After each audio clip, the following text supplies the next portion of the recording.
swear I love horror and this just wasn't for me. Excuse me? Huh?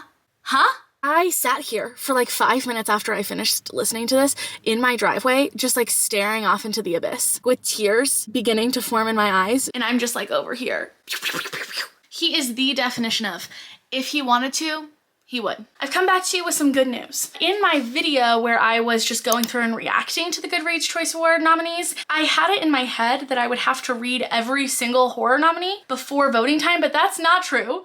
I just have to make sure to read at least the top 10 so that I can then vote in the top 10. Opening round, they're the top 20 books. Voting goes from November 14th to the 26th. So that's 11 days because today's the 15th. Then the final round, which is when the top 20 get reduced to the top 10, voting is open from the 28th to the 3rd. So by December 3rd, I have to have read at least the top 10. And here's the thing about the Goodreads Choice Awards is that you can kind of predict what the top 10 are gonna be based on not average rating, but number of ratings. So I went through and just like did a quick little setup to see what we're working with here. Here's the thing, is that if we're looking at just the average rating, no matter how many people have read this and rated it, what is the average rating? That should tell us technically which is like the best of these books, because that would be the highest rated book. But that's not how this voting works, because the more readers that you have, even if it's not my favorite horror book I've ever read, if it's the only horror book I've ever read from this list and I want to vote, I'm gonna vote for it. And if a lot of people have read How to Sell a Haunted House, then a lot more people are going to be voting for it. Whereas compared to if I saw Vampires of El Norte, and maybe that is objectively the book that has like the highest ratings, which we'll actually get into which ones are which here in a second, but only 1,000 people compared to 100,000 people have read it. That's just less votes that it's going to get, even if all 1,000 people thought it was the best book that they'd ever read. If 5,000 of the 100,000 people that have read How to Sell a Haunted House thought it was the best book they've ever read, that's a smaller percentage of people who have read it thinking it's their favorite book of all time. However, it's more people overall. So first off, it's very interesting because it changes so much. The book that is number 20 on number of ratings is number 1 in average rating. As of right now, when I'm like recording this and looking at all of the numbers, obviously this is gonna change by the time that this goes up because more people have read it. So if we're looking at my predictions for what the top 10 is going to be, I think based on how many people have read these books, this is likely to be the top 10, which would be good news for me because I have read 2 of these, which would mean that technically I would only have to read these books in the next 18 days, which feels a little bit more doable. I'll come back to you whenever it's time, whenever I've like acquired these books or figured out how I'm going to read them so that we can figure out what I'm gonna read next, which is perfect because my camera's about to die. Okay, let's do this, friends. I'm so excited. I know you told your friend you're not okay, and tell me what's wrong and why you never said you felt that.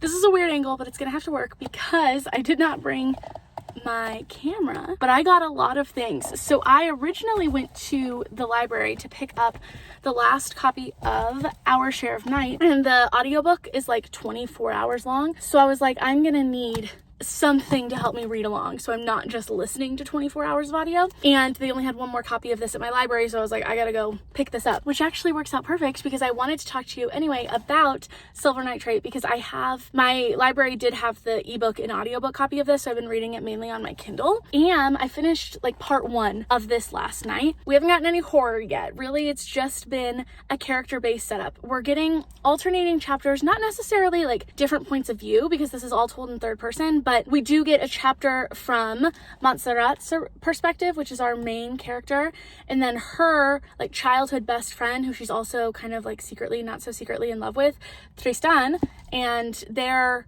perspectives kind of alternate back and forth. This is set in the 90s. She works in the film industry doing, I'm so sorry if I'm talking about this not using correct language because I'm not super familiar with like movies and production and stuff, but she does like the audio like recordings of movies in the 90s, and she works with a bunch of men who don't really respect her because she's a woman, and she's having a hard time like keeping her job and getting good hours and moving up just because of the inherent sexism that is like in society in general, but also like within her job. I'm a little bored, I'm gonna be honest, but I think that's just the natural pacing of this. I saw in a few reviews that people kind of thought that this was mismarketed because obviously like it's in the horror category, and I do think we're gonna get some horror elements, but it's a lot more literary. and kind of historical fiction, I guess, since we're talking about like the 60s and 90s. But her and Tristan have an interesting relationship. She kind of feels like he only is really interested in her and invites her around whenever he's between relationships. He experienced like this trauma. His girlfriend died 10 years ago, and you can tell like that's really haunting him, and he's really dealing with a lot, like he's dealing with addiction and a lot of mental health issues. And their relationship, we're getting to explore that a lot, but it's very interesting, and it's definitely not always healthy. But Tristan ends up introducing Montserrat to this director, producer guy who lives in his building. And this director ends up kind of making this proposal to them to complete this film that he never got to complete, that he was working on with this guy who, real sketch, he was like a Nazi and also an occultist, and also thought he was like a powerful sorcerer, and was trying to cast this spell through this film that he was producing and making. And they never got to finish it, and Abel thinks that that's why all of these bad things have happened to him and everyone else who was kind of involved in this production, and he wants to finish it to kind of round off this ritual and reverse his luck. Have I been wearing the same shirt in the last 2 days of updates? Yes, but I could just change my shirt for the camera and pretend like I don't wear the same thing multiple days in a row, but that would be a lie. I'm also painting my nails. We got some hollow taco going on, and I was feeling a purple vibe. I'm also like 2/3 of the way through Silver Nitrate, and this is probably the last update I'm gonna give you on it before I finish it. I forgot a few things in the first update, one being the most important, that this book is queer. We've got 2 bisexual main characters, which automatically bumps this up in my mind a little bit. Oh, Dory, not gonna work, friend. Not right now, thanks. And literally right after I gave you the last update saying that there wasn't like anything horror-y or supernaturally going on, we began to get some glimpses of that. It's interesting the way that it's laid out, because it's like, is this happening? Is Tristan like actually seeing the ghost of his ex-girlfriend? Which is, it's not a spoiler. I looked up the synopsis to make sure I could say that. There's actually like half of this book is included in the synopsis, which I don't think is necessarily that the synopsis is giving too much away, just that like not a lot happens in the first part of this book so far. Oh no. Only 2 nails were still wet that I had just applied that top coat on, and one of them I just managed to absolutely decimate. But it's kind of painted to us as like, is this really happening, or is this just like a intense manifestation of grief? This reminds me so much of, if you've read The Pallbearers Club, there's so much in common with it. Like the setup of, yes, it's horror, but like so far it's like, is it really horror? Is this actually happening? There's really not that many like supernatural horror elements. We do have like talking about the real life horrors of like racism and misogyny and colorism, and like how all of those things intertwine. But there definitely is some potential. We also have like the Pallbearers Club, like this exploration of a woman and a man and their friendship together, and getting kind of both of their perspectives. We also have the fact that this is set in the 90s, and I think the Pallbearers Club is set in like the 70s and 80s. So we also have kind of like that historical element to it as well. So if you liked the Pallbearers Club, I think that you could really like this. Maybe vice versa. I don't know about that. But I think if you can appreciate the aspects of the Pallbearers Club, you might really enjoy this as well. Because this is only 300 pages, but it feels so much longer than that already. Oh my god, this is what my hair has looked like this entire update. My nails are wet and I can't mess with it, so here we are. I finished Silver Nitrate.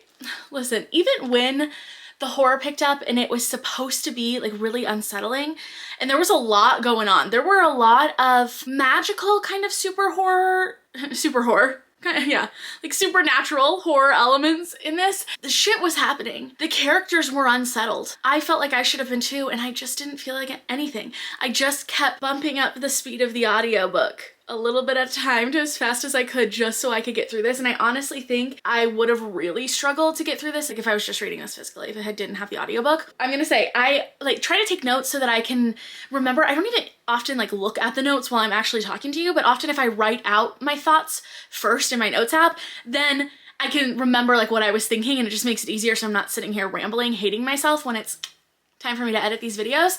And at one point it was like 15 minutes left in the audio, and I was writing out like my final thoughts because I was like, okay, not much more is gonna happen in this. I had written like, oh, okay, like probably gonna give this a 2.5 stars, round it up to a 3 on Goodreads. And then something happens, and I don't feel like it's actually a plot spoiler. Like I mentioned, the two main characters who have been like best friends since they were growing up, it's very clear, and we know from the beginning that she has a crush on him and that like he has never really turned to that. And he's just kind of honestly used her as like an emotional crutch when he was between girlfriends. And it's just not healthy on either end. And it's really codependent, and like they talk shit about each other all the time, but not in like a cute like, oh, he's just the worst, but like I'm secretly in love with him. Like, no, like their inner thoughts are mean to each other and don't have good things to say. I was happy leaving it at that. At this complicated, codependent, using each other kind of best friendship. And then the last 10 pages happen, and absolutely not. I feel so bad because I feel like we're starting off not on a great note. But I swear I love horror, and this just wasn't for me. The lighting isn't grand, but I only have literally a couple of minutes before someone comes to pick up this couch, because tomorrow my new couch is coming in. I cannot wait. But I had some updates that I wanted to give you, and I wanted to sit down and make sure that I told you about them before I carry on listening to the book. So I started A House with Good Bones. The House with Good Bones by T. Kingfisher? A House with Good Bones by T. Kingfisher. And I thought that this was going to be like haunted house vibes, but I forgot that T. Kingfisher has more of like a quirky, cozy horror vibe to a lot of their books.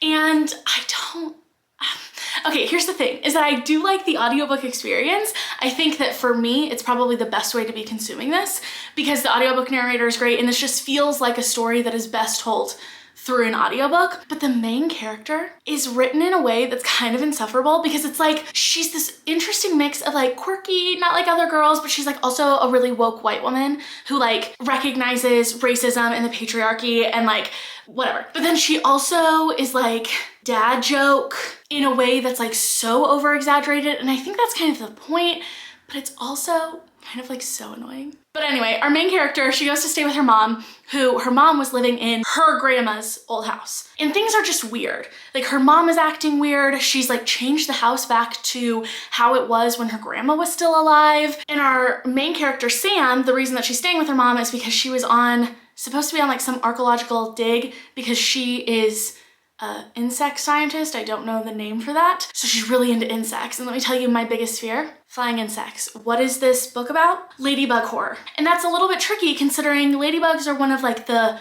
3 flying insects that don't currently make me super absolutely want to crawl out of my skin uncomfortable. So maybe that list is going to be down to 2 flying insects. This is a pretty short book. I think the audiobook is only like 7 hours long, and I'm listening to it on 2 times speed. I'm already halfway through, so my guess is that I'm going to end up updating you whenever it's done. I'm not hating it, but I don't think that this is gonna be like a 5-star, incredible, amazing, horror-y experience. But we've already got like swarming ladybugs, so we'll see. Dory and Willow are playing behind me, so if you hear anything, also, it is so echoey in here, but this is the last time that we're going to be in my empty living room because the couch gets delivered in, hopefully, about 3 hours. Why did I choose to sit in an empty living room for this update? Your guess is as good as mine, but I did finish A House with Good Bones by T. Kingfisher, and I just don't think that cozy horror is my thing. I like cozy fantasy, it just doesn't give me the feelings that I'm looking for in horror, and I'm looking for that like weird, unsettling,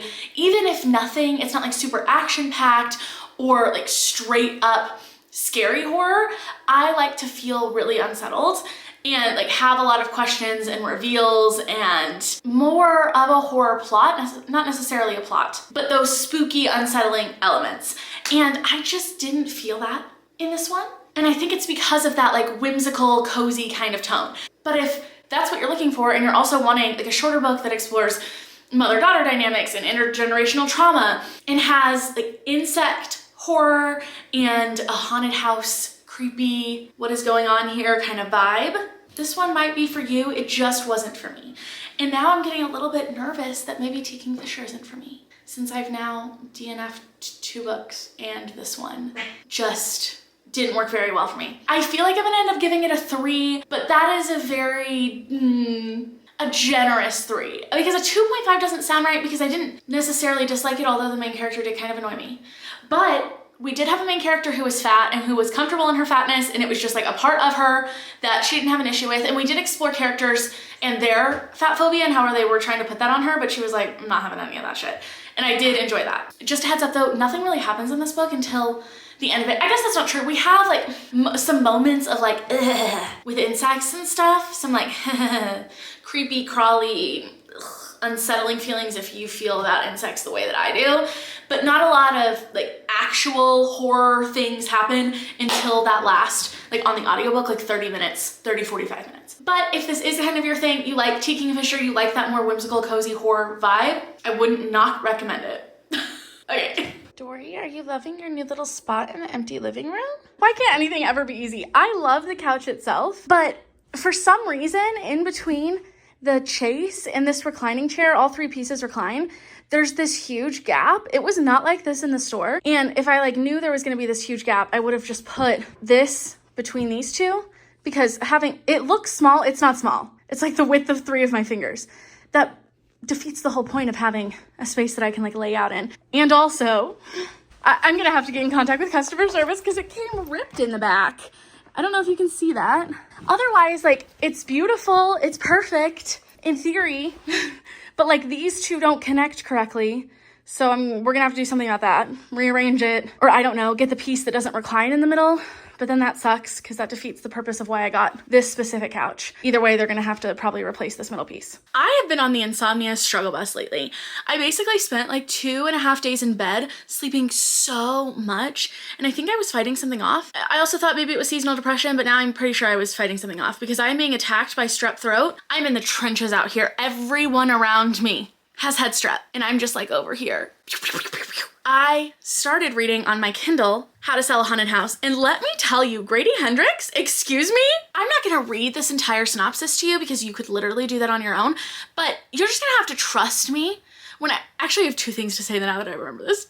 2 very important things. First though, okay, you're just gonna have to trust me when I say that nothing in this says a single peep about puppets. And at first I had written it in my notes to talk to you guys about because I was like, oh shit, I think I spoiled myself because there were so many reviews when I went to go look on Goodreads that were talking about how they were so, like, they were shocked by this like puppet aspect. And I was like, I didn't know that there was a puppet aspect. It's not in the synopsis. Why are you guys talking about it? But that was when I was only like literally 10 pages into the book.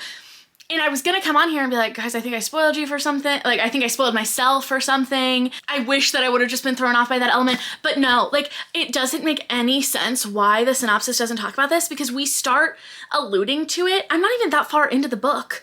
I'm less than 20%, and we started alluding to it at like the very beginning. Their mom was obsessed with puppets and like had a ton of them when she died. So what I knew of this plot, speaking of the second thing that I wanted to talk to you about, I swear to God, in not just one video, I know I mentioned it in my like reacting to the Goodreads Choice Awards nominees this year video, but I'm pretty sure I also mentioned this in, was it like the 23 books I want to read in 2023 video? In my mind, I swear to God, it's like what is that, the word for the thing where everyone remembers something, like the Bernstein Bears, everyone remembers something one way, and then it ends up being that like it wasn't that thing. I feel like I am in that right now, but it's just me because I swear that I picked up this book because I heard it and I feel like I read it, like I saw it, I can see the words in my brain, in my mind's eye, talking about how this was a haunted house story about a brother and sister, got that right,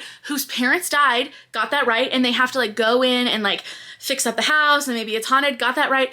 But I thought it was that their parents died from COVID-19. And I was like unsure about how, just like I hadn't read a book that was talked about and was set in like a reality in which COVID-19 existed and people were impacted by it, a fictional book. So I was like, that's gonna be really interesting to read a horror that has that element in it. And like, that's why I pre-ordered this and got this on the release date. I paid full price for this $28 hardback that I have yet to read, and it's the end of the year, and I'm pretty sure this came out in like January or February. Because of that reason, that's not a thing. It's not in the synopsis. I can't find it I scoured the internet because I was like, did they change it? I swear, like I was a detective, okay, in the trenches fighting for this plot line that I completely made up in my head. And I've been telling you about it just so fucking casually, spreading this fake news. Excuse me? No, their parents died in a car crash. So I am so sorry if you heard me say that and believed me, because I don't read synopsis, and somewhere along the line I got that in my head and I just kept telling you that. Here we are nonetheless. I do like how this book is split up into, it's 7, right? There's 7 stages of grief, denial, and then the next stage is anger. I think I just started anger. That's where I'm at. I am vibing with it. I am really enjoying this a lot more than I've enjoyed the other Grady Hendrix books that I've read. I read The Final Girl Support Group, and I just don't think that's for me. I've never seen any slasher movies, and so a lot just went over my head, and that campy vibe just like didn't click with me, and I think it was because of that. Like, that was just not the right book for me to be reading. The start of this is like really dark, and we are dealing with this brother-sister dynamic where they're both grown adults, and the sister was the older sister. They have a very tumultuous relationship, so when their parents die and they have to go back home and take care of this house and like set up their funeral, they're clashing. Things are not going well. And I really love that though, because it feels so real and authentic. Like, this relationship, this brother-sister dynamic that Grady has set up is so well done in its messiness and authenticity to just kind of a not perfect, kind of fucked up family relationship where everyone is just like, you can try to empathize and each character is very nuanced, and I love that. I love a good character and family analysis, especially in a horror setting. I know that this is not going to be haunted in the way that I was thinking it was going to be going into it, and I'm just nervous, but I'm trying to just go with the flow, because sometimes those like out of left field what the fuck is happening here moments in horror and thrillers really work for me, and I'm hoping that this is going to be one of those that does. I've got some gummies coming in the mail on Monday, so hopefully I'll be able to sleep a little bit better. Hello, sir. Can I help you? Where do you think you're gonna fit? I need to get you like a baby carrier, like one of those swaddles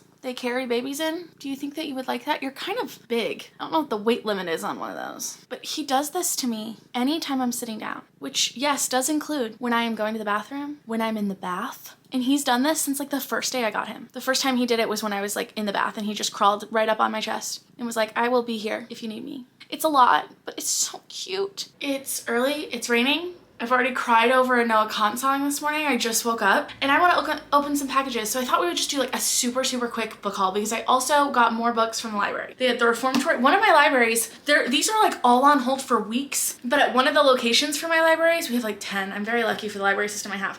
They have like all of these in stock. Black Sheep, The September House, and Mr. Magic. So super excited about all of those.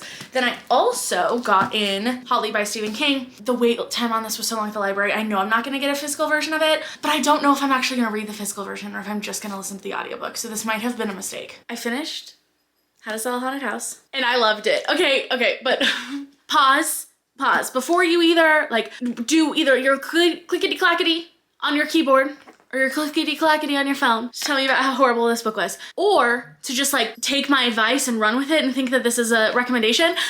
There are few people I would recommend this book to. It was so delightfully, beautifully unhinged. I had such a fun time with this, okay? I kept waiting for the ball to drop, okay? I kept waiting for that moment that the tone was gonna change and I was gonna start hating this, and it just didn't happen. It kept getting weird. I think it's established, like I was saying, pretty early on, that this is more a creepy puppet book with the backdrop of the fact that these puppets exist in a house than it is like a house haunted, creepy, scary, we don't know what's happening here kind of vibe. But it was so much fun and it was so intense. There was just like, there got to a point that it was like scene after scene after scene after scene after scene where just more absolutely weird, wild, unhinged shit happen, and you have to be able to just like suspend disbelief hard on like the fact that these characters go through so much and aren't dead, or that like how much a person can withstand in this book without dying, because people will continue to keep like going on when like they should very much be dead. And some of their motivations questionable, some of the choices they make very questionable, but I also kind of get it, because like you're grieving your parents and you have unbelievable shit happening to you in the wake of your parents' death. But the way that this explored how like we pass on trauma throughout generations and how that affects families and how we can like pass on to our kids to like bury shit and hide shit and save face and how that eventually like all comes up. I just loved almost every minute of this. I will say that just personally for me, I didn't need the ending to go in the direction it did. I just felt like it was wrapped up a little too nicely, and I tend to like more open-ended, ambiguous endings. So I almost thought that like I should drop this down to like a 4.5 because the ending wasn't what I was hoping for, but honestly, like it did not affect my overall enjoyment. I was loving this so much. It's been a really long time since I felt like there are moments that I can't be reading the horror book I'm reading at night, and there was some moments here that I had to stop reading this. Even though it's like the only one that I had available on my Kindle, and that just meant that I had to like take a little bit longer, like I'm a little bit more behind than I was expecting to be, because I could not keep reading this book like super late at night. It was giving me nightmares. And that sounds like a bad thing, but I just so enjoyed it. So anyway, oh man, I'm so glad that I ended up loving this as much as I did, but I totally understand why people don't. Okay, I get it. Next, I have started by far the biggest book that we will be reading. Hello? Excuse me? This was a 400-page book. Our Share of Night. And also, there are no chapters. I think that there's like parts, possibly. I actually just happened to like turn to a part. I think this was like one part. But there are page breaks. Like, can you see here? Oh, I'm only on page 30. I thought I was on page 50, and I was gonna say, even though I'm on page 50, I don't quite know what this is about yet. But I did find out that this is the book that I was wondering when I went over my reaction to the Goodreads nominees, if this was like originally self-published, because I think it said that it was published in 2019 originally, but this is a translated work. So I believe that my guess would be this year it was finally just like translated to English, and that's why it was available for like to be a nominee this year. I've heard such good things about this book. I think it has some of the highest ratings. I did not want to stop reading it. I only stopped reading because I was so tired. I'm gonna keep reading. So far, I'm really into this and I am invested in what is going to happen with this father-son duo. But also to whoever is borrowing the ebook, I hope that you're really enjoying it. But if you're not still reading it by any chance, or if you haven't picked it up, or if you DNF'd it, please return it so that I can read it. Thank you, thank you, thank you. I'm gonna be honest, I just sat down and realized that it's been so long since I updated you on Our Share of Night that I don't know what I said. I've made more progress, but whoa, has it been slow progress. This was one of the first books that I started, and I have a feeling it's going to be one of the last books that I read, that I finish. But lucky for me, the audiobook came in through Libby, which is good because I think at some point I would have had to buy the audiobook, and now I'm realizing that I think I bought the ebook, so I wouldn't want to have to buy both. But I think that I'm mainly just going to consume this via audiobook, because what I didn't think of that's a little bit tricky is that since this doesn't have chapters, it just has sections, which I have found out are also kind of different points of view. It's like impossible to keep up with going back and forth between reading this on an ebook, audiobook, or both, since this current chapter is 347 minutes long. So I would just be trying to like listen to keywords and then typing those in on my Kindle, trying to figure out where I'm at. And that's a lot of work. So I think I'm just going to listen to this on the audiobook, which is totally fine with me because the audiobook is incredible. And I am loving this so far. And I have a feeling whatever I told you that I thought I knew about the plot was incorrect. So far, mainly we've been in Argentina following Juan and Gaspar as they are, in the first part, traveling to the family's home of Gaspar's mom, who recently passed away in a car crash, but maybe there are some more mysterious circumstances. And a lot of it is just from Juan's perspective, talking about trying to raise Gaspar while also trying to cope with the death of his wife, and also keeping his son safe, because there are some powers that him and his son have that some more powerful people are probably going to want to take advantage of, and those more powerful people are probably his family-in-law, his in-laws. And Juan is starting to have to come to terms with the fact that Gaspar is showing signs that he has these powers. And we don't quite know what those powers are, but we know that it's probably not a good thing that he has these. And I thought that it was going to be kind of about diving into what his in-laws had been up to and what really happened to his wife and why they need Gaspar. But instead, it's been really interesting. It kind of reminds me a little bit of Monstrilio in the sense that it is a horror book, but it's more also like following family dynamics and grief and loss and trying to raise a kid, but like you start to realize very quickly that like their relationship and the way that Juan is dealing with what he's going through and trying to be Gaspar's dad at the same time, not great friend. But we also have so many queer subplots and themes, which you know that I love. And we're dealing with a story of supernatural powers and the occult alongside all of these other things, and alongside really a character-based story about the dynamics between these members of the family. And both the writing and the translation have been absolutely incredible so far. This is just a very long book, so I'm very glad that I have the audiobook to accompany it, because it's helping me to get through it a lot faster now that I'm listening to it via audiobook. I am over halfway. Yeah, I'm just at, I don't think that's gonna focus because it's trying to focus on me. Well, touching my lens is certainly not gonna help.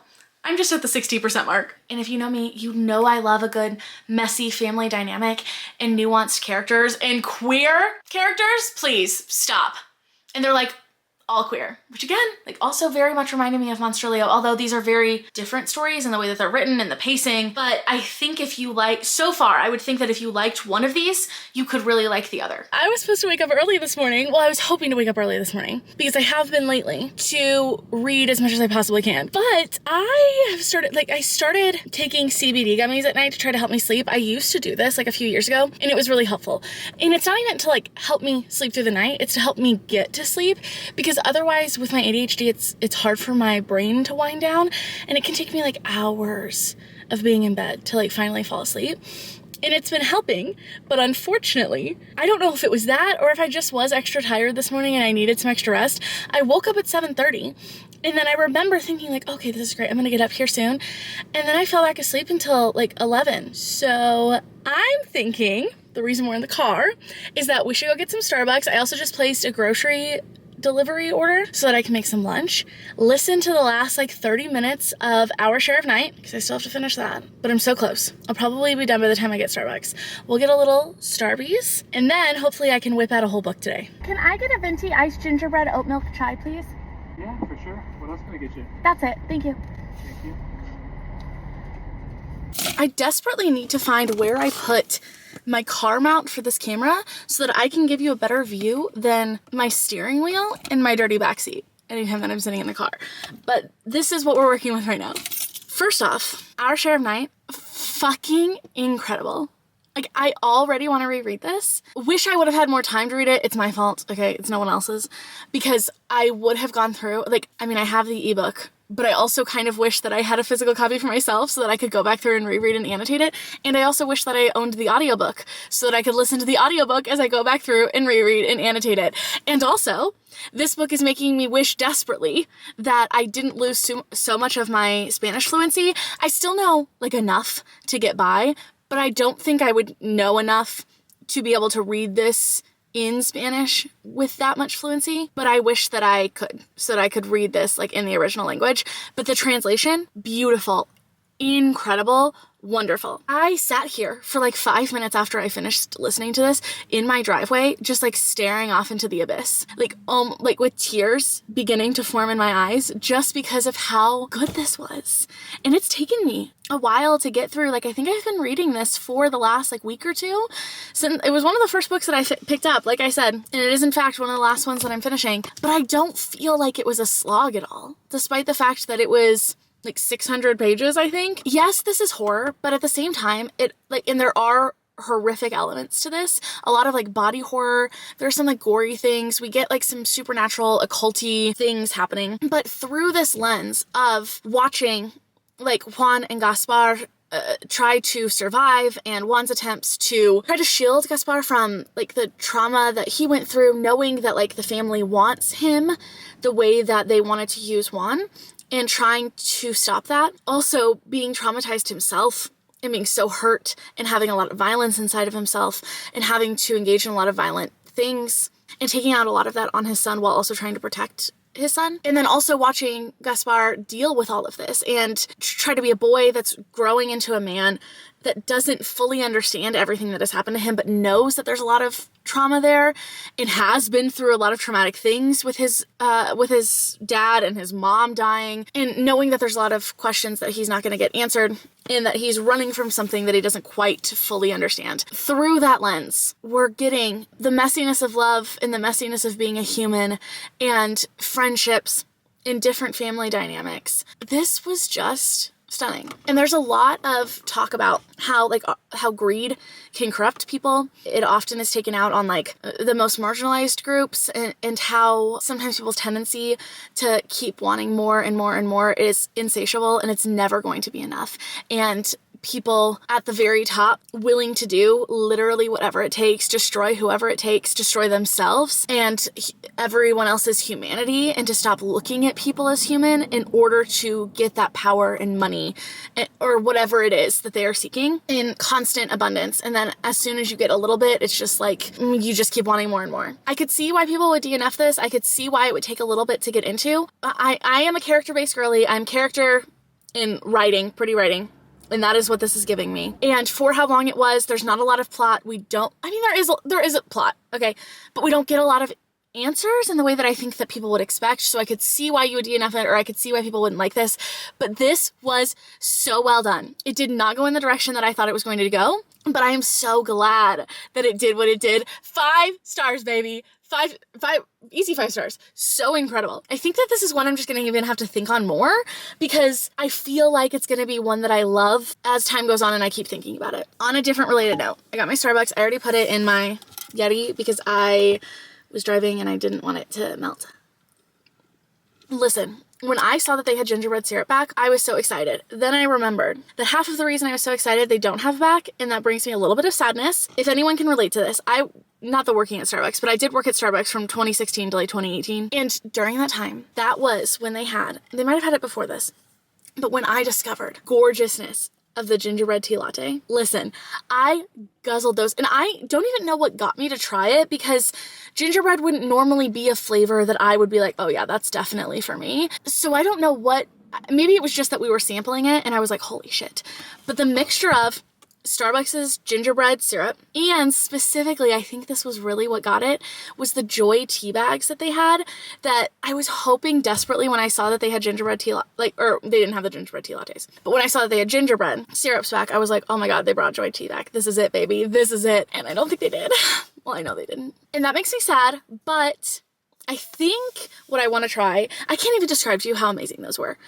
There were times that I had like 3 or 4 day. Listen, but they do have iced gingerbread oat milk chais, which are very good. Not quite as magical. I'll be sad when they're gone, but like I'll be fine going back to my regular oat milk chai. One day soon, maybe before the end of this vlog, maybe tomorrow, I really want to try to get a London fog, but made with the gingerbread syrup.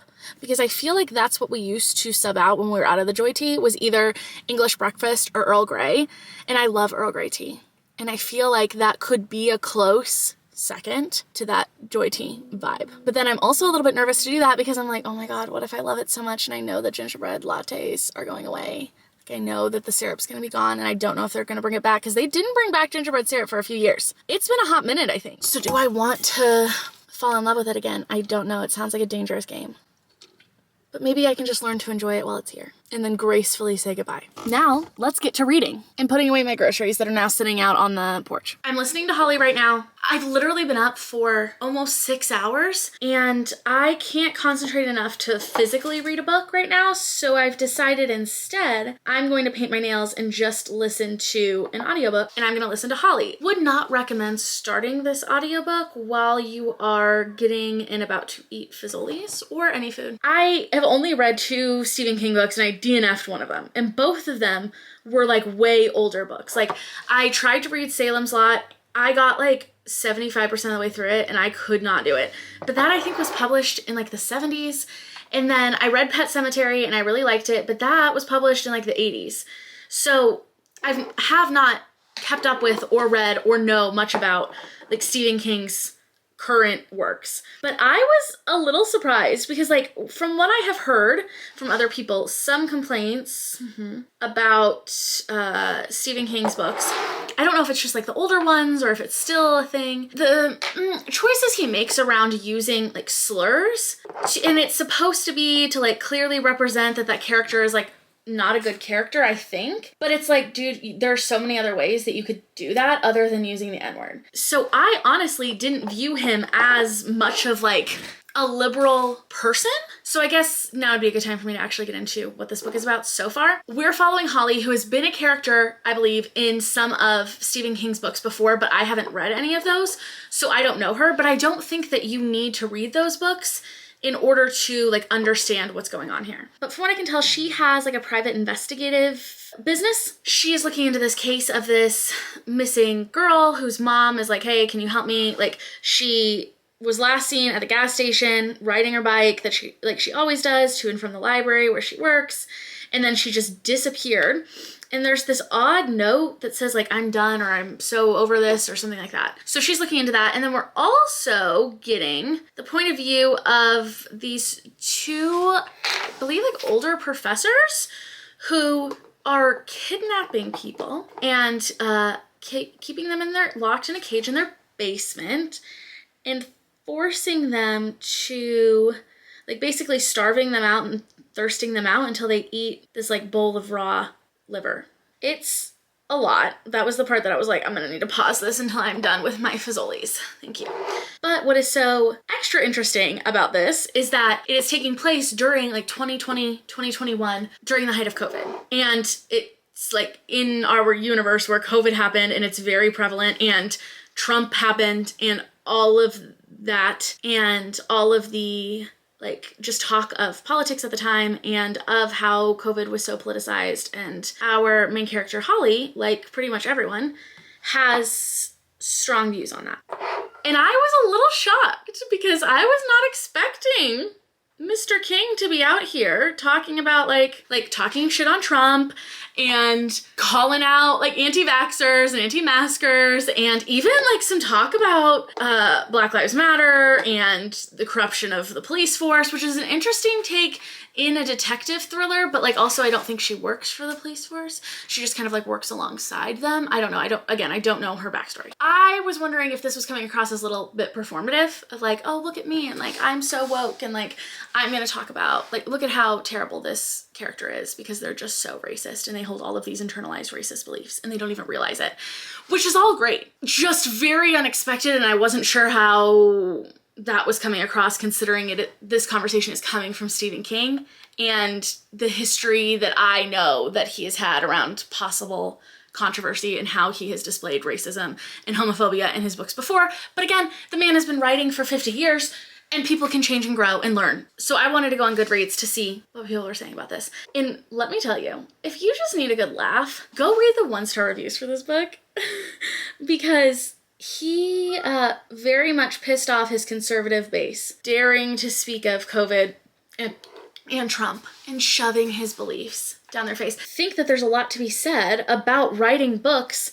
Like, if you're writing a book during COVID, writing a fictional book that includes that reality and exploring what we were all going through in the political landscape and what life was like and the trauma, like the collective trauma everyone was going through during that time. Because another big part of this like plot so far is that Holly's mom just passed away from COVID, which also made me start to think, did I get these mixed up? Did I hear the parents dying from COVID with a house on the cover being described about this book and then associate that with How to Sell a Haunted House? Because there's a house on the cover of this book. So maybe this might be answering the question of where that came from. So because of that, like Holly is really worried about getting COVID and obviously, fairly, very upset about how a lot of people have handled it and how our government handled it and how Trump rallied his fan base around not believing in it. And obviously the assumption is that these two storylines are going to become connected, but it's so obvious how you would think that they would be connected. I mean, we have a missing person and then we have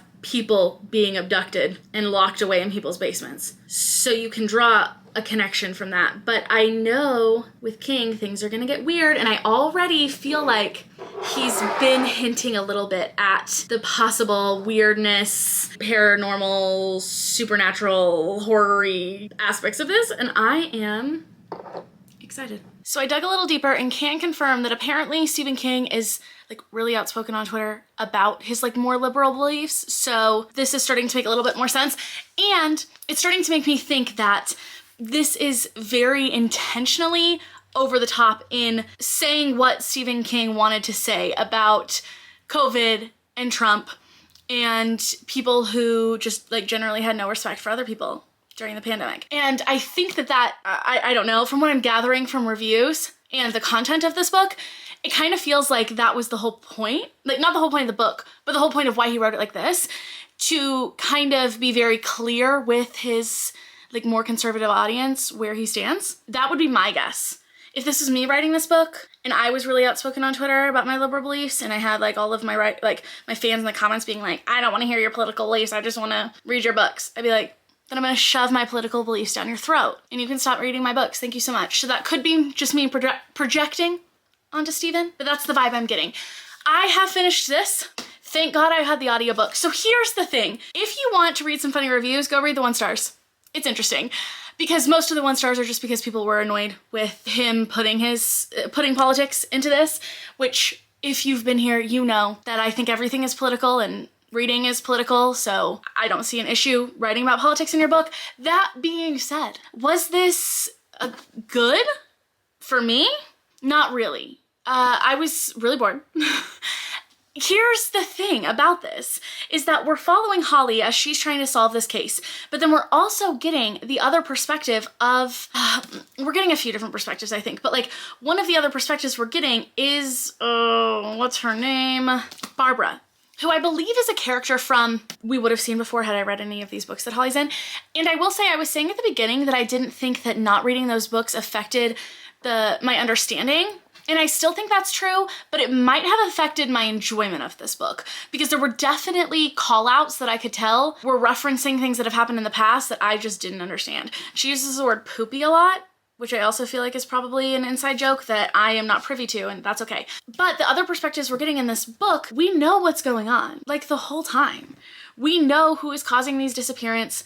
We know, like from the very beginning, we know like the weird things that they're doing to people in their basement. So it feels like we're just kind of watching as like those 2 timelines of Holly trying to solve this case and like the background of the case are coming together. So I didn't feel any suspense or anything. I kept thinking, okay, you're telling us these are the people who did it. Yeah, is there a supernatural reason? Are they just delusional? Who knows? That could be the plot twist, but like, I don't really care either way. So I was thinking this was just going to go absolutely out there at the end and be like, oh, you thought that I was leading you down exactly? Like you thought you knew. Cute. And then just throw us a curveball. And then he didn't. And then the book was just kind of over. And I was like, okay, so what was the point of this? Yes, there were like some horror elements, but I don't know. I felt like this was more a thriller and not even a mystery because we knew what the mystery was. And it's like kind of how Riley Sager does thrillers in the sense of like, is it speculative? Are there ghosty things happening here? Are there supernatural things happening or not? Is this just a regular thriller? So I'm just left thinking, what's the point? And then I'm left thinking I would probably give this book 2 stars, but I don't want it to come across on Goodreads that I am disagreeing with this book because of the liberal politics views, because I'm not, clearly. So I think that I'm gonna like officially in my head give this a 2.5, but round it up to a 3 on Goodreads so that I don't get lumped in with those 1-star reviews. Thank you very much. And maybe again, this would have been answered if I knew Holly, but the decisions that she was making, she's supposed to be this private detective that clearly has been doing this for a while because I think there were multiple books about her becoming this and she solved lots of cases. So why was she making some of the stupidest fucking decisions? Of like someone who I would expect is not a private detective / cop and they're the main character trying to solve a mystery. Those are the kind of decisions I would believe that they are making. I can't believe that she was making some of those decisions because they were just so obviously stupid. This also was really meta because he mentions Carrie, the book he wrote, interesting. And then he also mentions that one advertisement where they're like, oh, we're characters in a horror movie. The bad guy's coming for us. Where should we hide? Quick, hide in that little cabin with all of the like power tools. Are you crazy? Let's hide behind the chainsaws. If you're in a horror movie, You make poor decisions. That's what you do. It was just interesting. Choices were made. I'm gonna say Stephen King might just not be for me, and I'm okay with that. That's fine. If he's for you, love that for you. But the most I was unsettled was at the beginning of this book when I was trying to eat and they were talking about making people eat really disgusting things. And that's not what I'm here for. It feels like it's been taking forever for me to get through all of these books, and I'm definitely not getting through them as fast as I thought that I was going to. So I thought, since I don't have any major updates for you right now, that instead we would quickly run through the 3 books that I already read before the finalists are announced, because I've got a good feeling all of them, if not at least 2, are probably going to be in the top 10. First one is Lone Women by Victor Lavelle. Or is it Lone Woman? I should probably get the name of the book right. It is Lone Woman. I have the Book of the Month physical version of that book, and I literally have no idea where it is. It's been a few months since I read this. This was such a fun experience for me because as I was reading it, I was like explaining the plot of it to my best friend, and then I ended up just updating her along the way and like basically recounting everything that happened. And I got to kind of experience it again with her, which I think added to the experience for me, because this is not a book that I would necessarily typically think that I would like, because it's horror, but it's like historical fiction horror. It's set in 1950 when Adelaide has got to get out of her home on this farm that her parents owned. Things have happened. Her parents, the house might be on fire. And all she's leaving with is this trunk that she carries everywhere with her that is seemingly extremely heavy. And she is taking off to go find land, because there is this program that is run by the government where if you can like foster the land, I'm guessing create some crops for a few years on this like plot of land that you have, basically it's yours. You get it. And she's like, I'm gonna go do that. And we're like, what is in the trunk, Adelaide? What's going on here? Because clearly something is happening, because every time the trunk opens, people go missing. That seems like an issue. And I understand why people might not vibe with this. I was not expecting for us to find out what was in the trunk. Or I thought that it would take like a really long time. I thought it was gonna be more mysterious vibes, weird things are happening, but like they're all unexplained related to this trunk, and we just have to keep guessing. But we find out like before the halfway point of this book, there's something in the trunk. I'm not gonna say what it is, but like it takes this in a different direction than I thought it would go. I really enjoyed. The first part of this is more of that historical fiction aspect where we're just following Adelaide as she is trying to completely, her life has been uprooted and she's trying to settle down. She's trying to figure out how to survive out in this like little cabin, figure out how she's going to be able to make ends meet, get along with people in the town because there are some things going on there. I gave it 4 stars. I'm excited to read from Victor Lavelle again. It would not be like my top favorite book so far. It's not gonna be the one that I rate number 1. We'll talk about which one that right now currently stands in first place here in a second. But overall, I really liked it and would recommend if you can see yourself liking a historical horror. The other one that I think is going to make the top 10 that I've already read is Monstrilio by Gerardo Samana Cordova. And I absolutely, spoiler alert, loved this book. Loved this book. In the first part of this, we're following Magos, who is Santiago's mom. And Santiago dies when he is really young, like 6 or 8 years old, I believe. And in her attempts to try to grieve and get through that, she ends up cutting out a piece of his lung and keeping it in a little jar for herself. And her husband are just finding that they're grieving in really different ways. So she ends up going back to stay with her mom in Mexico. And while she's there, she learns about this like folktale lore about someone feeding a little piece of someone who died and then it grows into something. And she's like, it's probably not true, but like, what if? Like, what if I just gave it a little bit of chicken broth or something like that? And this little piece of lung ends up growing into Monstrilio. And really this is like less about, this isn't like a book that's about like the horrors of Monstrilio. It is a horror book, yes.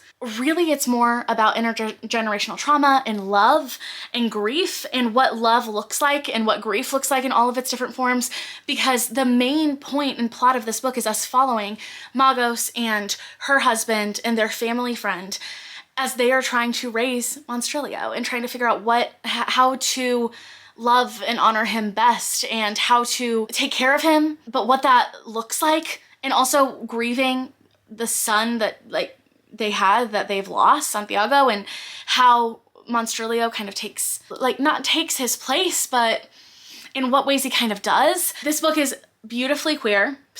All of, like, pretty much all of our main characters are queer. And it is just, like, somehow this gorgeous, moving story of love and grief amidst this backdrop of horror where there are really, like, whoa things happening here. There is a scene in this book that isn't like a traditional horror scene, but the way that it is done, I will, like, never forget the picture that created in my mind. And books don't often do that. I can see things, but kind of vaguely. I'm not someone big for like world building, but just like the grief and horror and hurt that the characters were feeling in that moment and how much you empathized with them on all levels, even when they're wrong, was just incredible. These are nuanced characters. You're not always going to like the decisions that they make, but I cannot believe that this is a debut, and I will absolutely be reading from this author again. 5 stars. Incredible. Love, love, love. And then finally, for the last book that I want to talk about, which currently right now stands as not only one of the, like, what I would, if it makes the top 10, vote for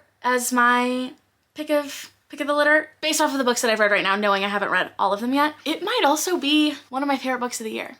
Because here's the thing, is that had you asked me before I read this book what my favorite standalone of the year was, it was Bunny by Mona Awad, no question. Then I read Rouge by Mona Awad, and I was like, did I like this more? Possibly. I feel like I'm gonna have to reread both of them to really know. I was not expecting to love this as much as I did. I was hoping, but oh my god. So let's just talk about this. Okay, we are following Belle, and this is like a gothic fairy tale. But what I loved about Bunny and what I love about Mona Awad's writing is just like the writing is incredible. There are so many lines that I'm like, holy shit, what did you just say? That was so good and so well thought out. And even though the books feel like a fever dream, they're saying so much and there's so much nuance. And there's a lot of clear commentary on it's, in my opinion, very clear what Mona Awad is trying to say. And I felt very similarly with Rouge. So we're following Belle, who is very obsessed with skincare. She watches YouTube videos on it every single day. She has this huge skincare regimen. She is really fixated on maintaining her youth in a way that feels a little compulsive, a little not healthy. Then Belle gets a call that her mom has died. So Belle is in Canada. She has to go back to California to take care of things and finds that there's a lot about her mom that she didn't know. Belle's mom was also really focused on her looks and maintaining her youth. And when she gets to California, she realizes that there's been a lot that her mom hasn't told her. She was way in debt. The house that she has, this gorgeous, beautiful house on the lake with these huge windows that you can just picture being absolutely stunning and absolutely expensive as hell, is in disarray. Belle is like, what is going on here? I don't even know who she was. She was being really weird at the end, saying all of these really cryptic things. Then she gets this cryptic message about possibly something that like might have to do with her mom's death from this random woman who shows up wearing red on the beach at her mom's funeral. And this kind of leads Belle into this path of finding this beauty cult that is located in this mysterious house where like you can really only find it if it's looking for you on the ocean. And she starts to spiral from there. I feel like going into Mona Awad's books knowing less is always better, so I don't want to say too much else about the plot. Other than I know that the fact that this rivals Bunny for me, and I don't know which one I'm gonna choose as my favorite because I loved both of them so much, holy shit, is not a popular opinion. I have seen a lot of, like, at least with Bunny, there were people that like I felt like either really loved it or it was really not for you, and I get it. But the people who really, really loved Bunny, not all of them really loved this book, and not all of them hated it. Some of it just thought it was fine. I haven't read All's Well, but I have heard a lot of people say that if you liked All's Well, that you might be more apt to like really, really love this one. So right now, that is currently standing as my top spot. But if something can knock that out of first place, please. Oh my god, that would be amazing. I literally just hop out of the shower and the finalists were announced. And I need to know what they are so I know what I need to read. We're cutting this real close. So let's see, I at least wanted to record my reactions real fast while we're trying to beat the fact that my camera is dying and also trying to beat the fact that I need to leave. Okay, I'm so glad September House is on there. Lone Women, already read. Our Share of Night, figured that.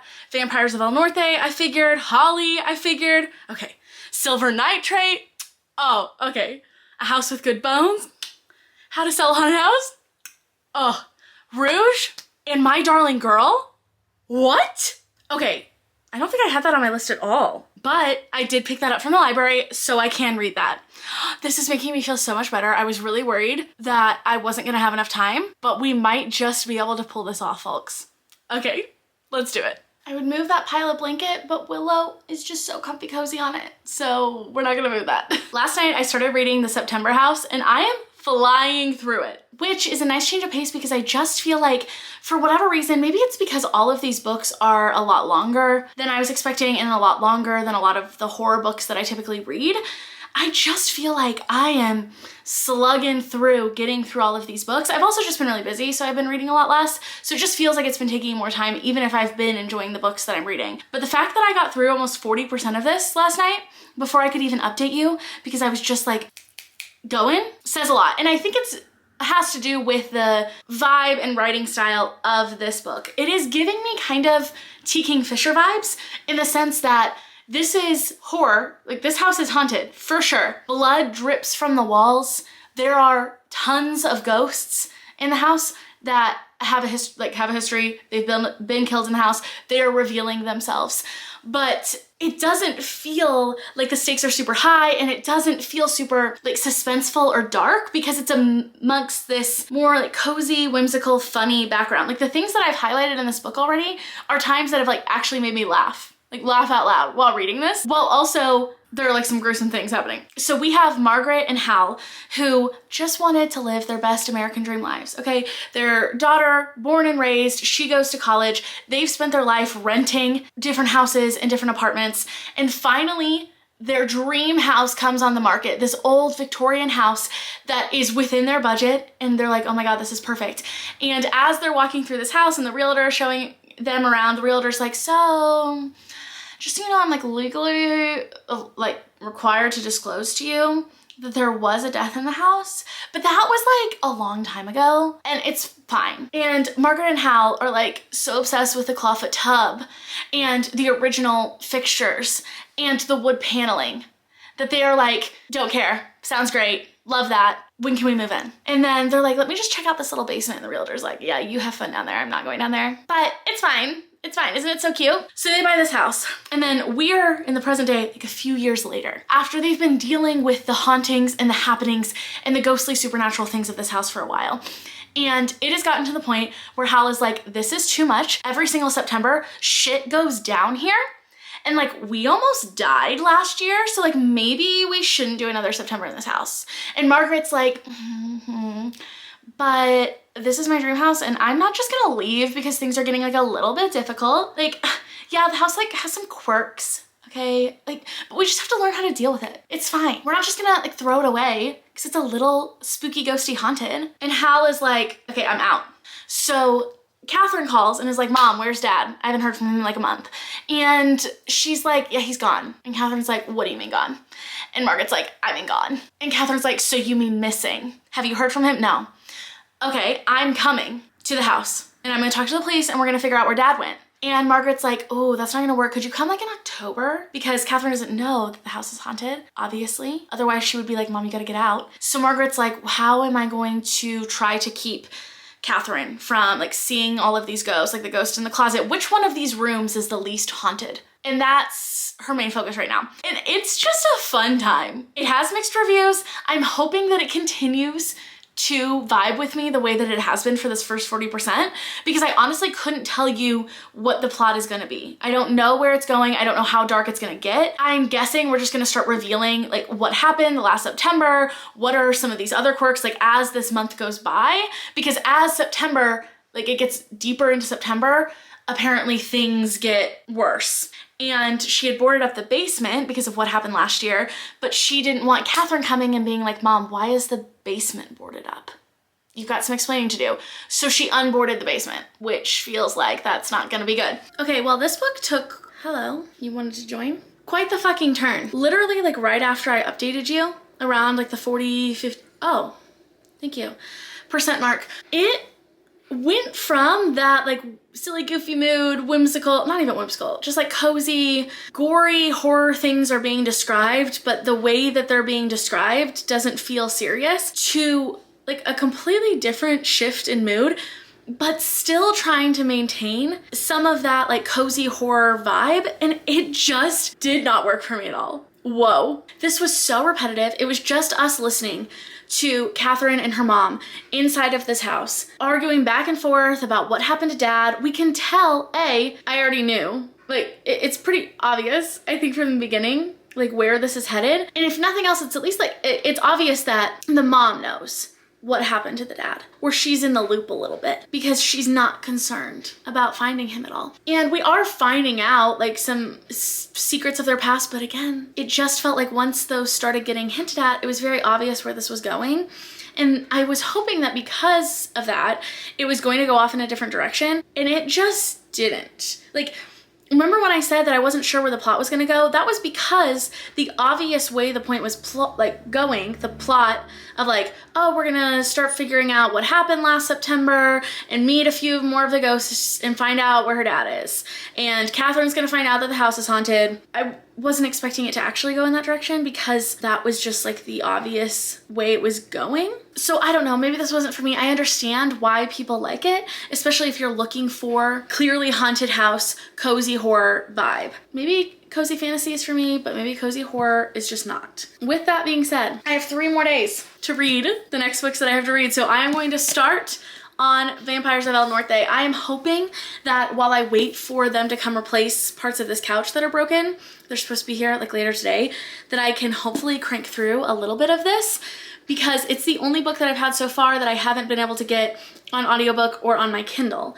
And those 2 things just make it a lot easier. Like, I've been running around and going to lots of different people's houses over the last couple of weeks, so it's been easier for me to read because I had access to those, but I only have the book of the month copy, and I'm not about to pay $15 for the Kindle version, since I already did that with Our Share of Night. But I am really excited about this because I did say in the books that I wanted to read this fall, is it technically fall? I think technically, yes, it still is, that I really wanted to read either this or Mexican Gothic.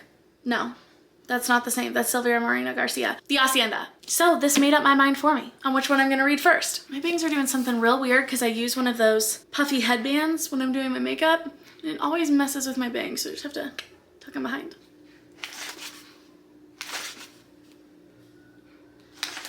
So we start off following Nena and Nestor as they are children living in Mexico in the 1840s. And they go out walking one day. They got a little bit of a cute little thing going on, and discover this like light orb kind of thing that they've heard legends about, it being like a marker for a treasure.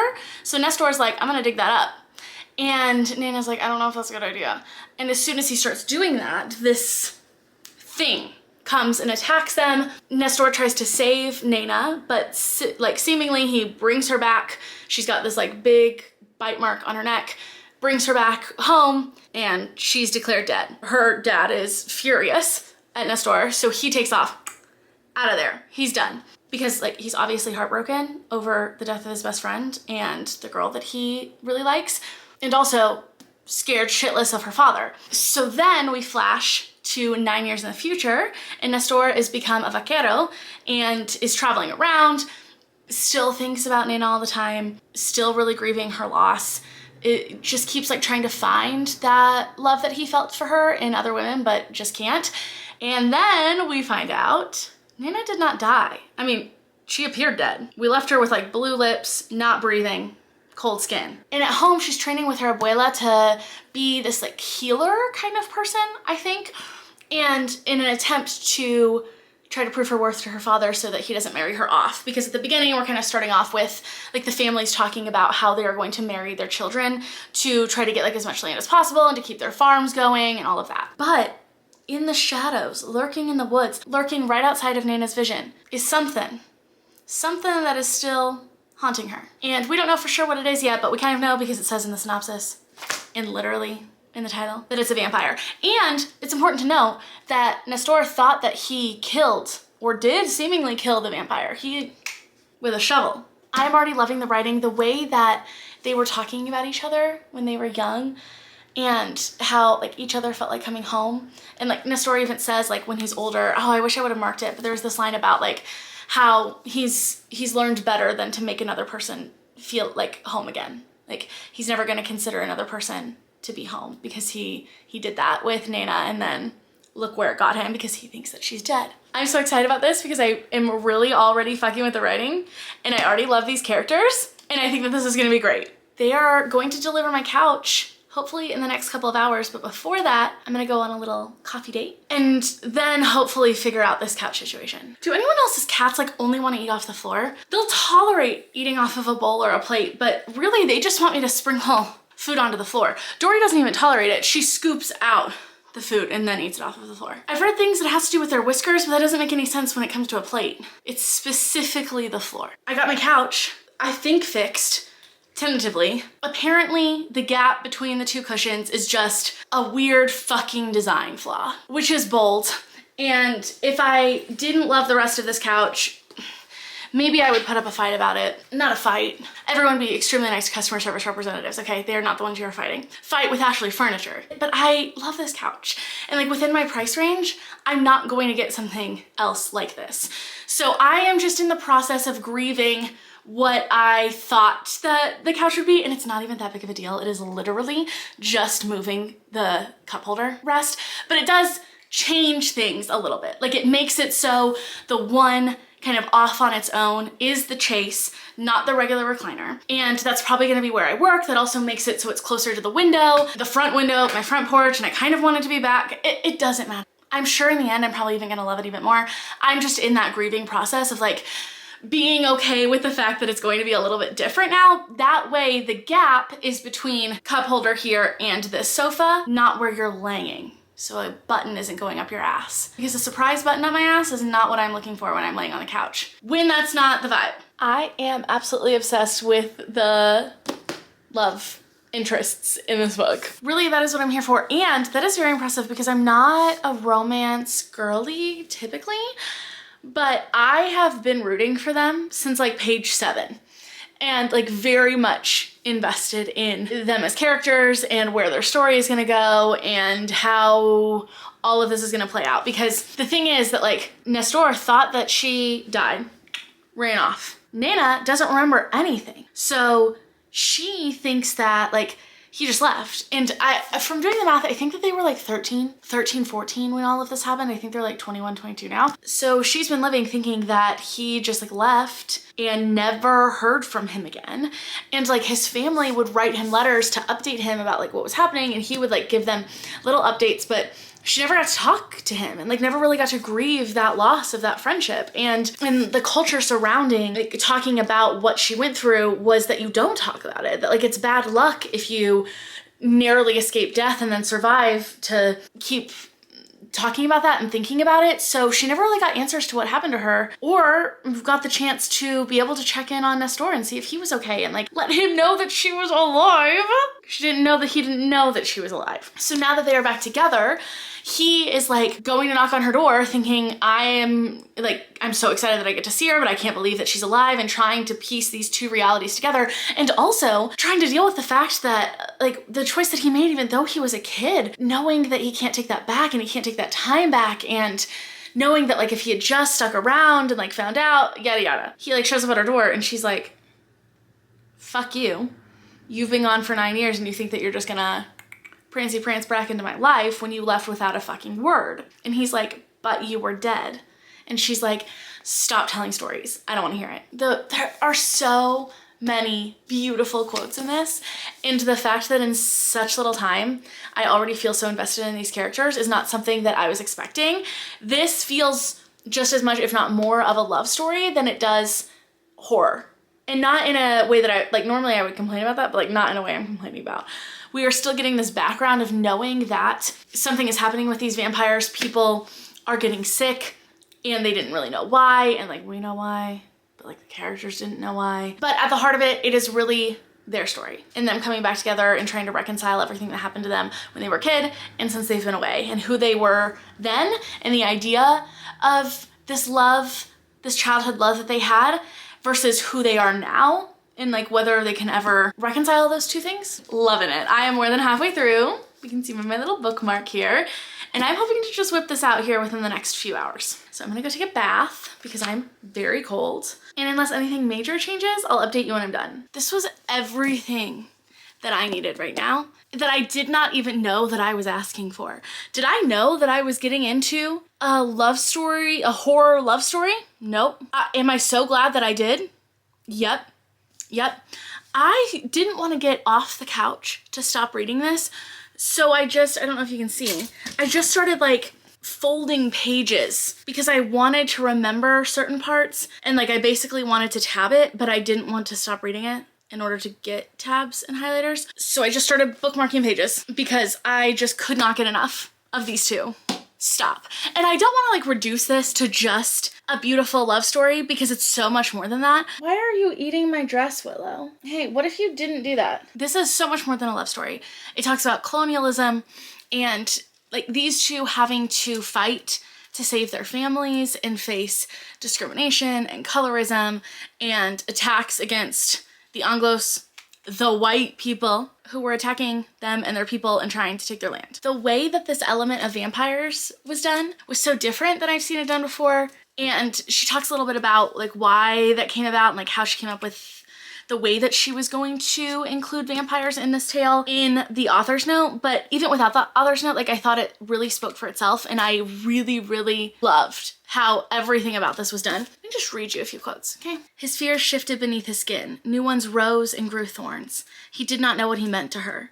He feared that he was nothing to her, that if he offered her his heart, she would take it and drop it in the dust to bleed whenever her father called. This is what I want romances to feel like, and that I feel like they just never do for me. They never feel real enough. And the ones that I have read, it just doesn't feel like the characters stand on their own. I was just captured from the very beginning. And while they refer to each other as their home, and the love that they have for each other is so clear, but also it's not easy, and they've got a lot of battles to face, and like talks about how oftentimes simply like loving someone isn't enough, but how to navigate that. So well done. 5 stars, 5 stars. Also, he is the definition of, if he wanted to, he would. My Darling Girl by Jennifer McMahon is gonna be the first one that I only have on audiobook, but I generally like mystery thriller books via audio, and I have a feeling that this is going to be like mystery thriller with some horror elements, but kind of the same pacing as like a typical mystery thriller book. And with that being said, I don't have any concrete reason to think this. I don't know if maybe I've like seen people talk about, like I know I've heard of Jennifer McMahon, but I couldn't tell you like any specific feelings people have on her books. But something about this just makes me feel like it's not going to be my thing, and I have no basis for that. And like I'm trying to not let it, I don't think it's affecting my enjoyment, although you could argue maybe it is, because so far my enjoyment is nil. 0. Loathe. If I wasn't reading it for this, I would have already DNF'd it first 10 minutes into the audiobook. So far, the premise of this is we have Allison, who is now a mom, but at first we're getting a flashback to her as a child, and her mom clearly was struggling with addiction, was really abusive to her, both like physically and emotionally abusive. And now present day Allison hasn't really talked to her mom or seen her mom very much. This is very atmospheric in the sense that right now it's December, everyone's getting into the Christmas mood and spirit. And this actually is set around the holidays. I didn't know that. And specifically Allison, even though she hates the holidays, has actually become like made her living and career off of writing, I think it's this children's book called like Moxie Saves the Day or Saves Christmas or something like that, based off of her childhood dog. And so like she has to put up this front that she's like super into the holidays, but really she doesn't really like them.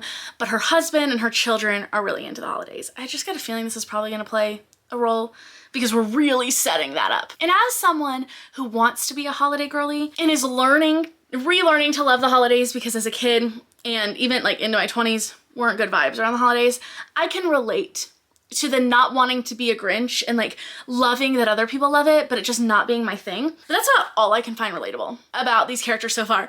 Listen, in the synopsis of this, or maybe it's not in the synopsis, but the way that it's seeming to be set up, Mark, her husband, is supposed to be this like really loving and supportive and amazing husband, I think thus far. What happens is that Allison finds out that her mom has stage 4 pancreatic cancer, and when she goes in, her mom's been asking for her, even though they like never talk and never see each other anymore, and her mom was awful to her as a child. She goes to see her on her deathbed and she's like, my dying wish is that I can stay with you.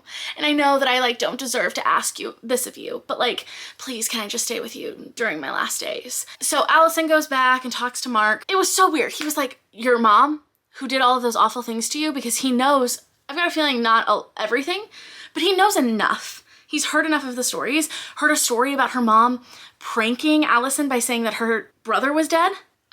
So he knows how awful this woman was to her. And he's like, but, well, maybe this is a good chance for us to teach our kids the Christmas forgiveness spirit and the holiday spirit of love and forgiveness. And I just feel like if you don't do this for your mom, you'll regret it. And this was her dying wish. So, like, shouldn't you fulfill your dying wish? Fuck no. Like, just for the record, no. Allison doesn't know her shit. Like, it was so weird. I was sitting there listening to it and I was like, what is happening here? Why are we saying this? It just felt like, I don't understand. I feel like there's a way that you could, like, I would have believed if Allison was saying those things, because I could believe the complicated feelings of your parent dying, even though they were really toxic and abusive to you, but like wanting to make amends. So I could see Allison coming from that angle. But fucking Mark? No, dude. Like, you can love and support your partner if that's what she chooses to do. But the fact that like you're telling her that like she'll regret it and that like she owes this to her mom as her dying wish. Excuse me? Huh? So anyway, that's already rubbed me the wrong way, just a little bit. And I'm a little nervous about where this plot is going because I did end up reading the synopsis, which I don't normally do, and I went into this literally knowing nothing about it. Absolutely nothing. And I'm a little bit worried that this is gonna fall into that trope of like, is it mental illness or is it supernatural, ghosty, demonic vibes? And that's just not my thing. But I'm going to give it a good old college try. And I really don't think that going into this, my bias about being concerned that I wasn't gonna like it affected my enjoyment. I think it's just that I'm truly not enjoying it. But I'm going to try to power through this. And thankfully I have the audiobook. Okay, I have about 30 minutes left in this audiobook and I'm gonna need it to go in a different direction than I think that it's going to. And that I'm 99% sure that it's headed. So I will say, I ended up going through and reading some of the Goodreads reviews from people who have like read from Jennifer McMahon before. And from the general consensus I'm feeling out is that this is not her best. So I don't want this to put me off of her, but if this is going where I think it's going to, it might, because I just don't understand why this book exists. I feel like the synopsis gives away so far literally everything that is happening. I just am so tired of this trope.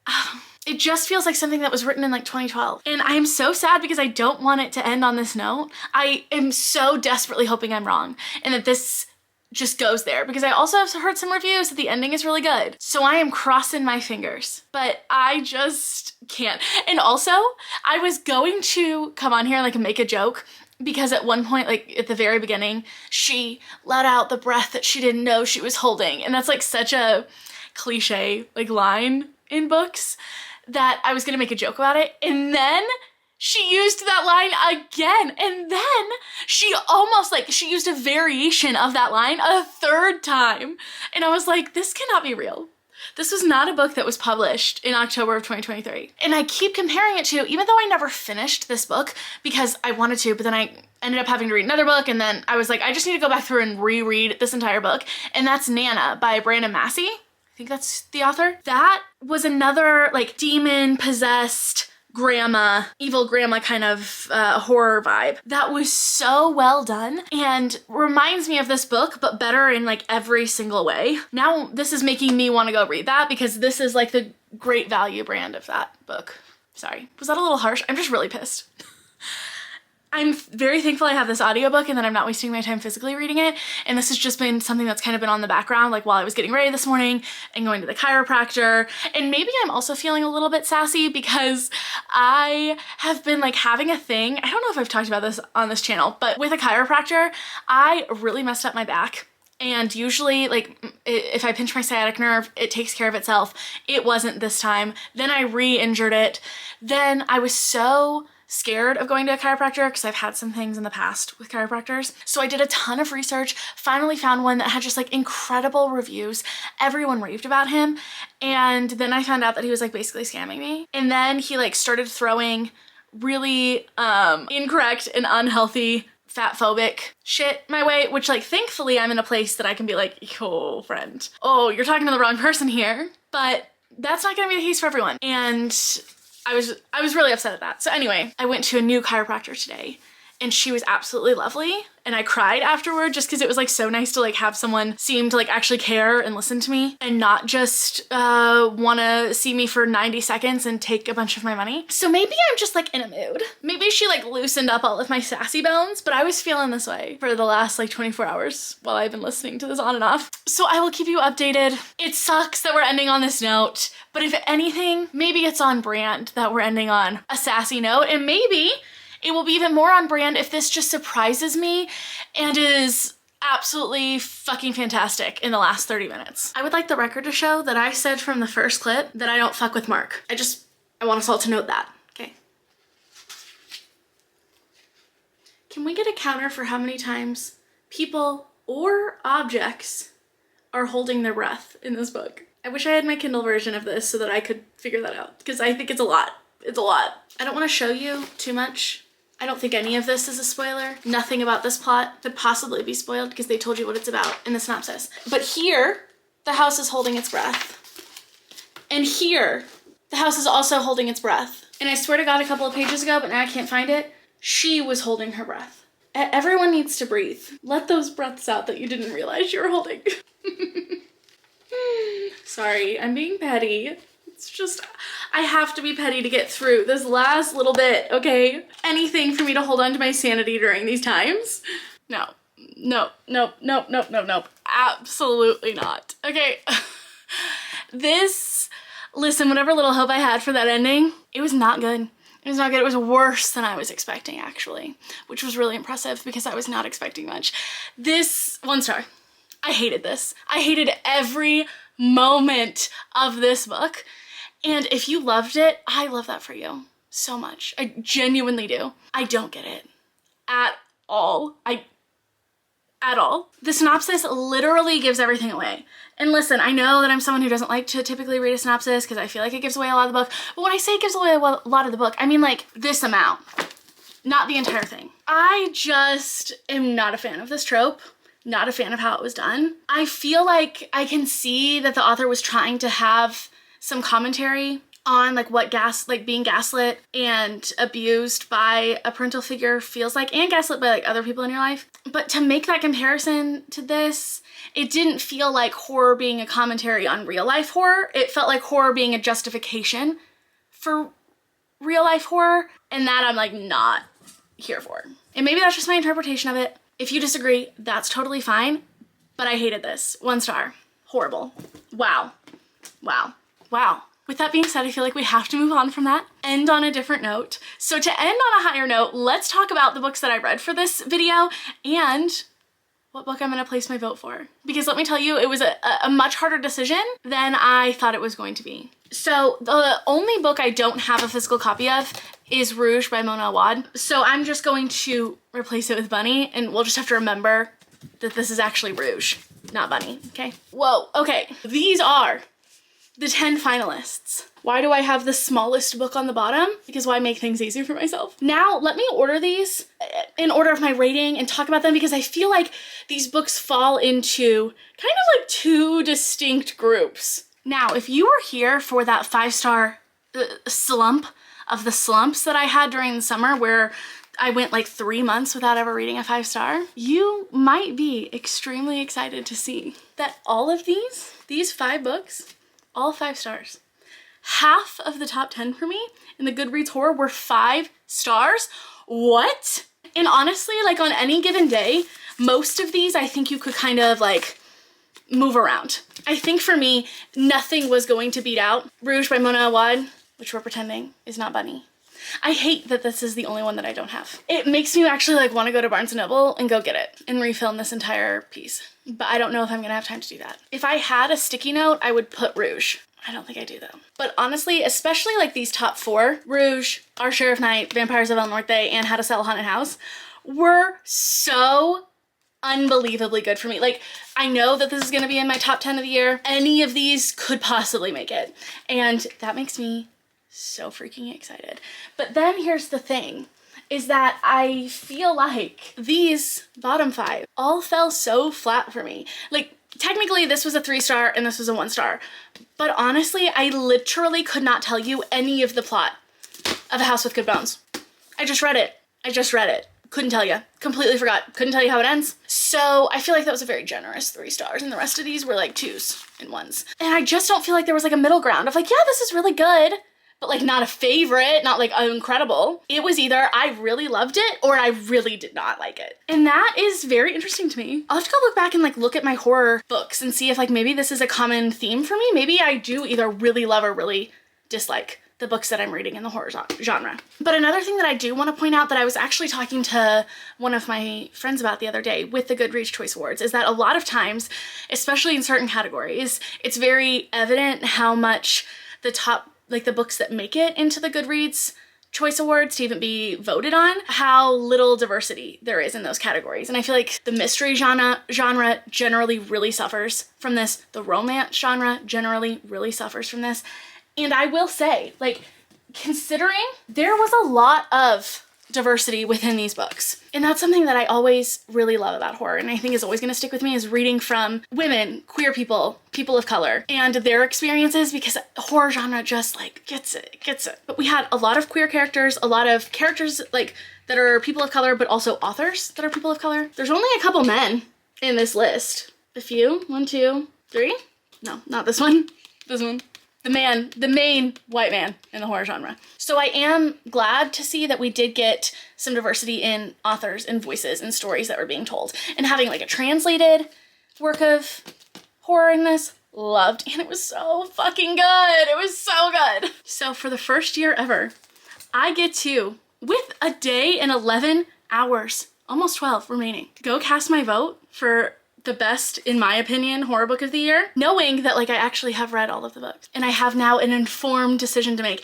And it makes me so happy that Rouge by Mona Awad did in fact make it, because that is what I would consider to be like actually the best 2023 horror release that I have read this year, understanding that I understand why tons of people didn't like it, but also like I easily and would have happily also put up there, what am I saying? But also I would have like happily included Our Share of Night, Vampires of El Norte, How to Sell a Haunted House also up there. Like I would have been happy to vote for any of those as well. But the fact that the book that is rivaling with Bunny, which the more that I think about it, the more I feel like I'm gonna have to put Bunny as my number 1, but I don't know. But anyway, it doesn't matter for this because it was not released this year. I get to vote. I voted.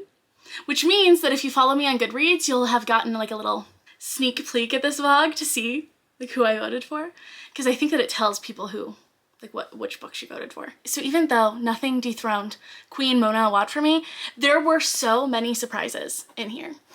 Including the fact that I didn't like the September House, including the fact that I loved the Love Story and Vampires of El Norte. That is still probably going to be one of my most surprising reads of the year, because had I known that it was more love story, I probably, like, and it had not been for this vlog, I probably wouldn't have picked it up. I don't know if I would have gotten it on Book of the Month because I would have been worried that it wasn't going to be for me.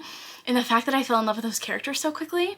How to Sell a Haunted House by Grady Hendrix. The fact that that weirdness was like so worked for me, and I'm still thinking about that. In Our Share of Night, I think that this has to easily be the longest horror book that I've ever read, and absolutely incredible, and one that I felt like deserved. Like it used every page. It did not feel like it was under-edited and overwritten. I was expecting to not like My Darling Girl. I was not expecting to loathe it with the passion in which I loathe this, and I hope that the plot of this just like disappears out of my mind forever.